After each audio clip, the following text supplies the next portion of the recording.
Best advice sa mga OFW, kung meron kang gusto ipaglaban mo. Kasi bago ka naman naging OFW, pinaglaban mo rin yan sa kamag-anak mo, sinugal mo rin yan yung oras mo, nag-take ka rin ng risk.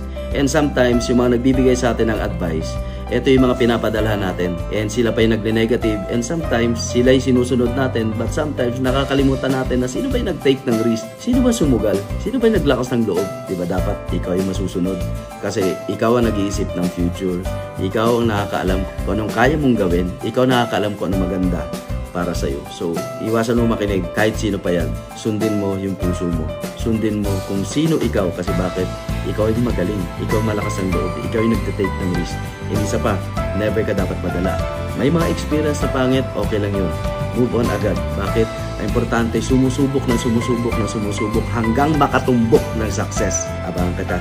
Tanggalin natin sa isip natin ang vocabulary natin na ang isang OFW kapag hindi na ho nagbibigay sa kanyang kaanak ng pera kapag sila'y nangangailangan ay yumayabang na siya.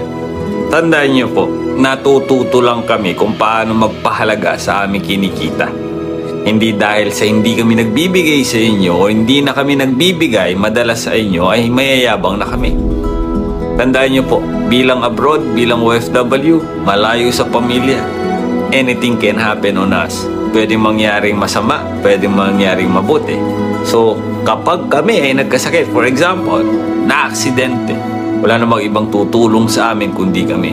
Walang ibang gagastos sa amin kundi kami din.